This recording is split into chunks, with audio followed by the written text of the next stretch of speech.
Penulis muda Norman Andi terjerat kasus pidana atas buku terbarunya. Buku berjudul Tak Lagi Pancasila kini telah disita oleh pihak kepolisian. Buku berjudul Tak Lagi Pancasila karya Norman Andi disita oleh kepolisian. Segelintir kalimat dianggap menyinggung sara oleh beberapa Norman pihak. Andi laporkan ke pihak kepolisian kali juga telah melakukan tindakan yang menyinggung sara melalui buku terbarunya. Untuk informasi lengkapnya kami sampaikan reporter kita Nia Nur Hanifah yang telah berada di lokasi pengadilan. Baik, di sini saya akan melaporkan kondisi terkini. Sebentar, informasi yang baru saja saya dapat bahwa Norman Andi sekarang sedang melakukan persidangan mengenai kasus di buku terbarunya yang dianggap menyinggung sara. Dan di sini para teman-teman wartawan juga menanti hasil persidangan terkini. Sekian, terima kasih.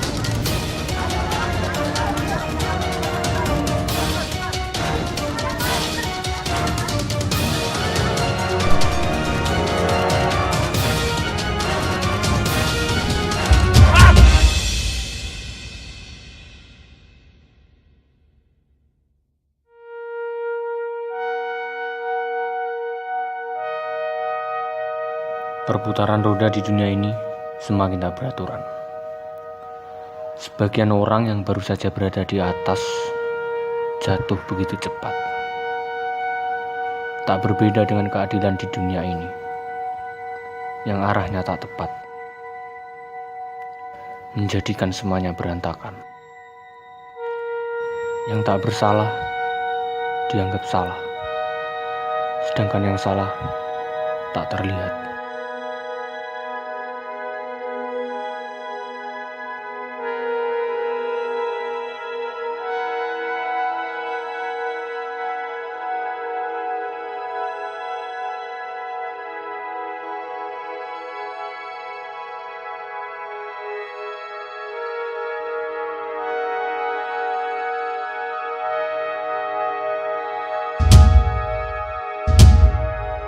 Berdasarkan UU ITE pasal 28 ayat 2, Saudara Norman Andi dinyatakan bersalah dan dijerat hukuman selama 5 tahun penjara.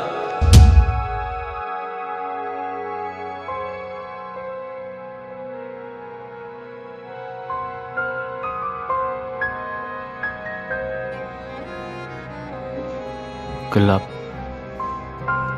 sempit.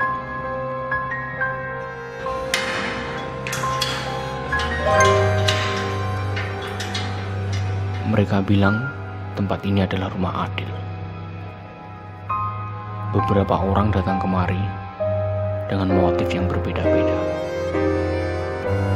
serta pulang dengan waktu yang berbeda. Setiap orang akan mempertanggungjawabkan kesalahannya di balik jeruji besi hitam ini. Menebus keadilan, terpuruk sendiri, menunggu waktu untuk bebas ke dunianya kembali. Saudara Norman, ada yang ingin bertemu dengan Anda.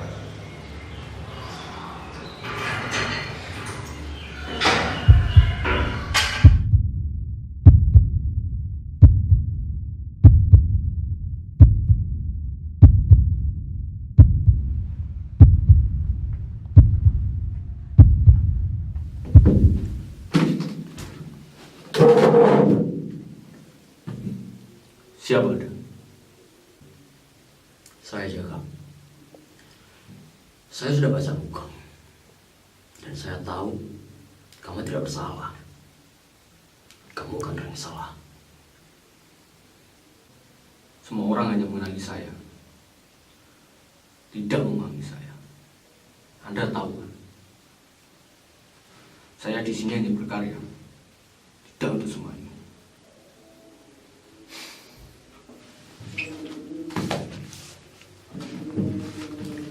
Dia ditindak pidana selama 7 tahun penjara atas kasus penggelapan dana di salah satu kantor instansi pemerintah di Jakarta.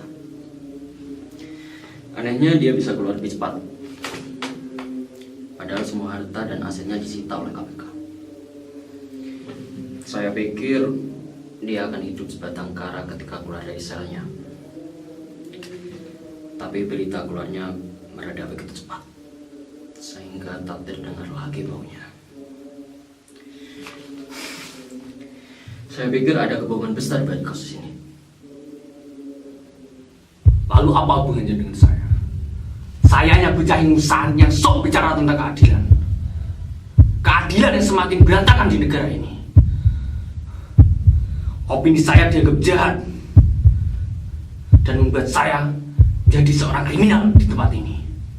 Anda tahu bahwa masih banyak penjahat di luar sana yang lebih jahat daripada saya. Mungkin saja mereka, para koruptor di luar sana, masih memasang wajah santai saat mereka dinyatakan bersalah. Sebab apa?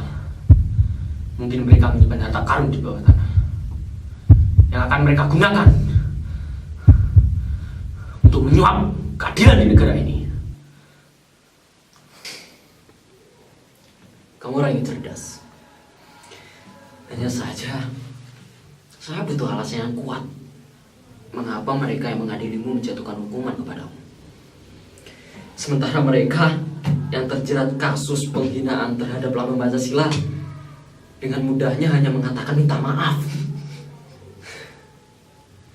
Di samping itu pada akhirnya mereka dikabarkan diangkat sebagai duta Pancasila.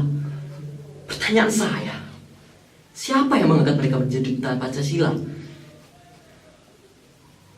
Sepertinya saya harus mengatakan, alangkah lucunya negeri ini.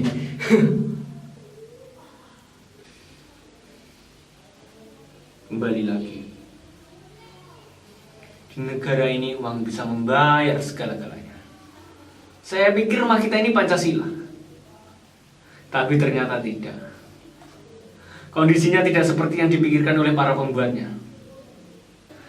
Semakin melawan arah ideologi kita. Entah mungkin perputaran roda di dunia ini yang semakin tidak beraturan, membuat keadilan semakin berantakan.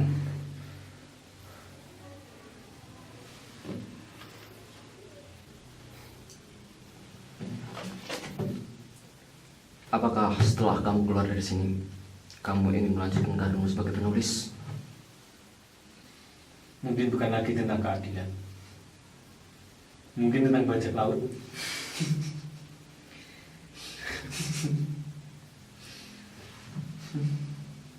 Tapi saya tahu alasan kamu menulis buku itu.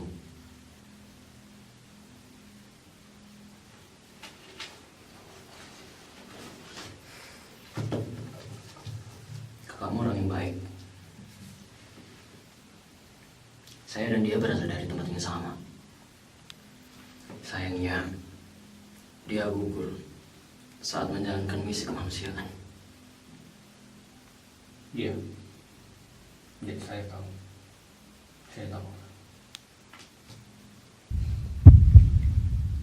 Saya bisa bantu kamu keluar dari sini.